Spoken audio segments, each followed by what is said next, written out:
Senhor Presidente do Parlamento da CEDEAO, Monsieur le Président du Parlement de la CEDEAO, Son Excellence Moustapha Cissé Lo, le Président du Sénat du Nigeria, le Président du Parlement du Mali, le Président de cette institution,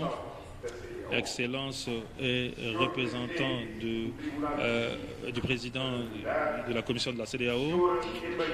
Excellence président de la Cour de la justice, l'ambassadeur du Libéria et membres du corps diplomatique et les représentants des organisations internationales ici présentes, représentatifs des agences de gouvernement, les hommes et femmes de la presse, et mesdames et messieurs, c'est avec un grand plaisir que je saisis cette occasion pour exprimer au nom de l'Assemblée nationale du Cap-Vert notre profonde satisfaction et honneur pour l'invitation qui nous a été donnée par l'honorable président du Parlement de la CEDEAO,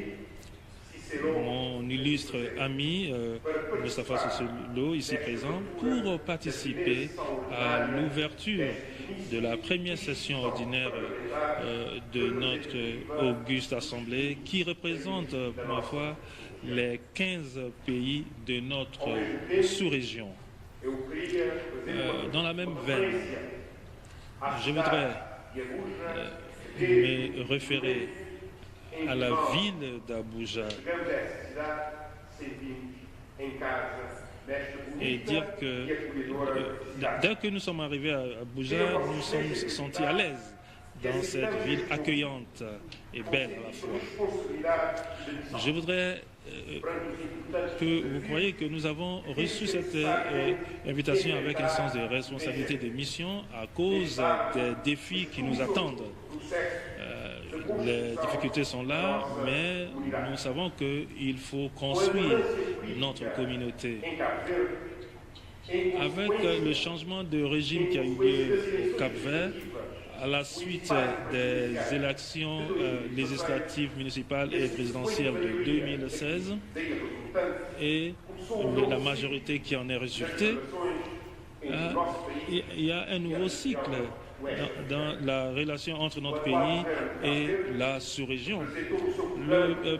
gouvernement du Cap-Vert à présent a présenté son programme de gouvernement dans lequel il y a un changement de paradigme pour le développement du pays et le renforcement d'intégration de relations africaines. Donc nous acceptons que pour que l'on puisse renforcer l'intégration africaine, il va falloir approfondir nos relations politiques, culturelles et économiques avec ce continent, surtout avec les pays de la sous-région et les institutions de la CEDEAO. Je voudrais réaffirmer devant cette auguste assemblée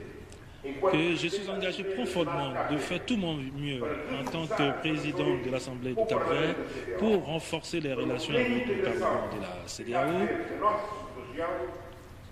pour l'intégration complète du Cap-Vert dans la sous-région et dans le continent africain. Je vais faire en sorte que nos parlementaires puissent participer pleinement dans vos travaux ici, parce que je veux qu'ils soient des éléments actifs qui vont servir de catalyseur de cette relation que j'appelle de tous mes voeux. Dans mon programme politique, je vais mettre l'accent sur les questions sous-régionales et je vais faire en sorte que le Parlement puisse ratifier toutes les conventions qui ont été signées par nos gouvernements et par nos chefs d'État. Je vais promouvoir les actions visant à rapprocher les parlementaires des institutions sœurs et je vais encourager un rapprochement entre nos hommes d'affaires et nos hommes de culture et nos associations de société civile, et également avec les autres. Tout ceci parce que je suis sûr que l'intégration régionale doit inclure tout le monde, les institutions publiques, le secteur privé, les citoyens et les organisations de société civile. Tant est que nous voulons accroître la paix et l'amitié et la coopération, nous devons agir de sorte que les citoyens puissent internaliser ces valeurs pour que les citoyens puissent faire des choix économiques, politiques et culturels idoines. Nous devons faire en sorte qu'au moment où nous respectons la spécificité de tout un chacun, il faut entretenir des bonnes relations à tous les niveaux. Ceci va être